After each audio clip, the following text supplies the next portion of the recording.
Today is a amazing episode of the Guess Your Productivity Bottleneck because today's guest is Lisa Coppola. She is the managing partner of the Coppola law firm where they provide fierce and compassionate services to individuals and businesses. Welcome, Lisa. I am so delighted to be with you, Lisa. Thank you. Oh, absolutely my pleasure. Thank you.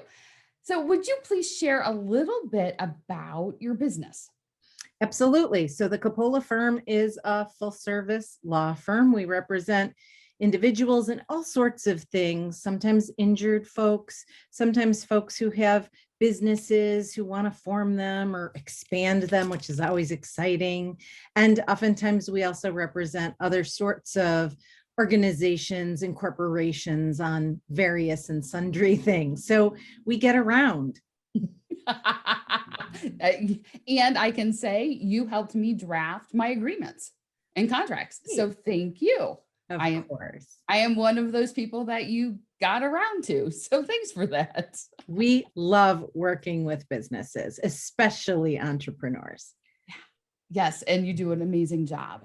Thank you. What would be something like one tidbit or something that you would share from your vast wealth of knowledge? I'm going to have you bring it down to one tidbit to people listening to the podcast who are mostly business owners.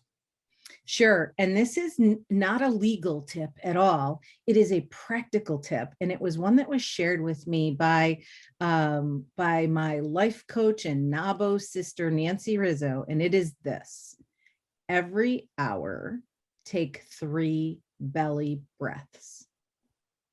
Every hour, just breathe from your belly 3 times. That's all.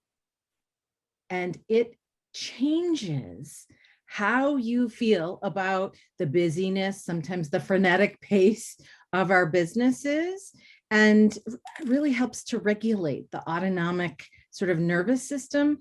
That would be my top piece of advice. I love it.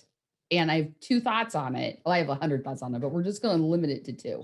You're right. One is, as you're saying that, I think through the thought of, if I take 3 deep breaths, then that lowers my whatever, as you had said, which means I make better decisions. Absolutely. Absolutely. Because they're not necessarily going to come out of the emotion. That's right. It'll come out of, hopefully, logic, because it re-engaged my brain. But my other thing is, how do you remember? How do you remember to take 3 breaths every hour? Yeah, so that's, everybody has their own way of doing it. And, sometimes it's just a reminder on your phone. Sometimes sometimes what I've found is I drink a lot of water. So I'm getting up about every hour anyway. Right. Maybe too much information, but that's my trigger. Right. Okay. And you know what? It's no stress, no fuss. If it's not every hour, if it's every hour, 15, every 2 hours, just get them in when you think about it. Just breathe. Just breathe. Right. And it's not too much information. I'm on the same drinking schedule as you. So I'm going to use your trigger as mine to breathe. Right. I love it. Right. Perfect. All right. And you just shared how, things can get a little hectic, a little frantic. And here's what I know from working with business owners. Everybody has a bottleneck. There's something that happens. It could be daily, it could be weekly, it could be monthly, but there's something that happens that keeps us, myself included, from getting everything we want to get accomplished in a day. And so what I'm wondering, Lisa, is what do you think is the thing that stops you from getting everything accomplished that you want to?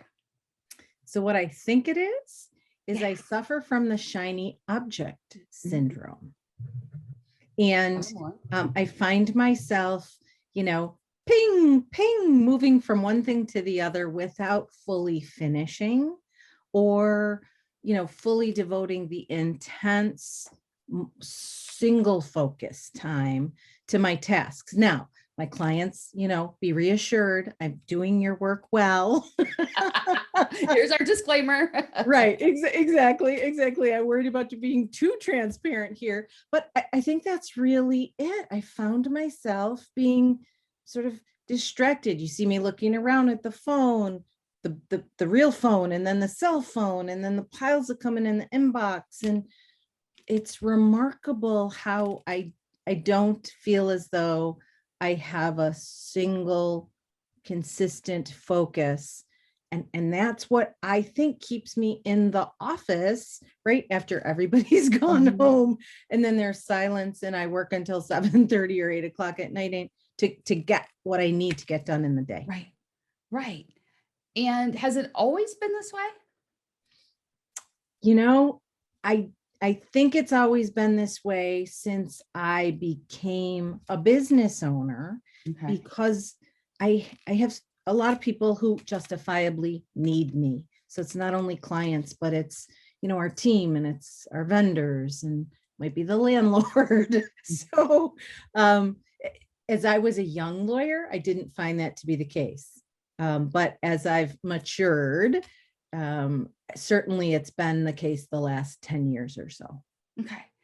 And when you talk about a lot of people needing you, do you find that that is where most of those distractions are coming from, or is it other things? So that might be a little bit of an excuse on my part, because of course, right, I'll see, I'll have a tab open for my email inbox, and I'll see, the numbers start to scroll up, or I might have Facebook opened and I'll say to myself, oh, I'll just check that for a second, and then get sucked in right to the neverland that is social Right. media. So I don't think it's just that, Lisa, to be super candid with you.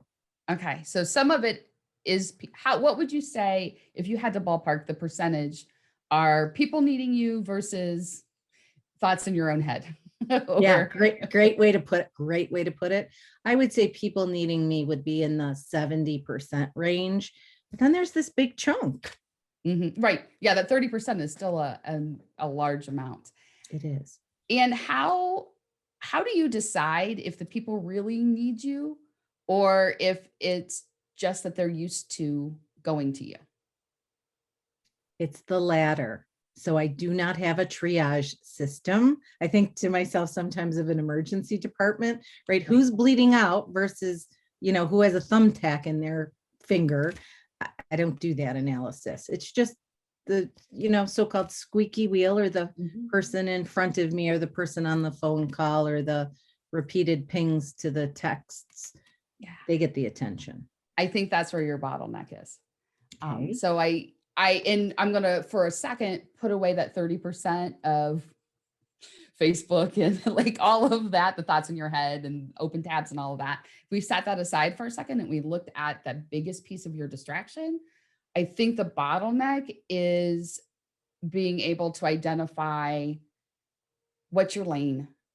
What is it that only Lisa can do? What are the questions that only Lisa can answer?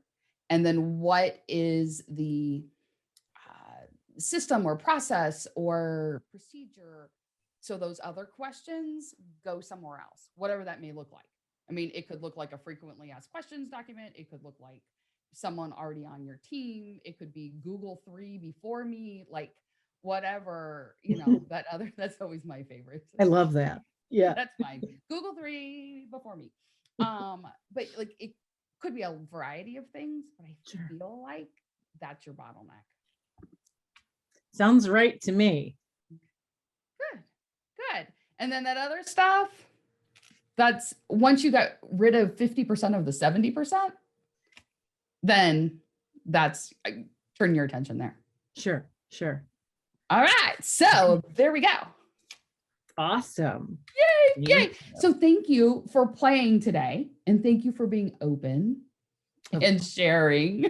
Oh my goodness. I feel so honored to be with you. Thank you for allowing me to be with you. I'm just thankful that you were authentic, because there is always that concern that if I share that everything isn't perfect, what does that mean to my clients? And it means that you're staying at the office and getting their stuff done distraction free.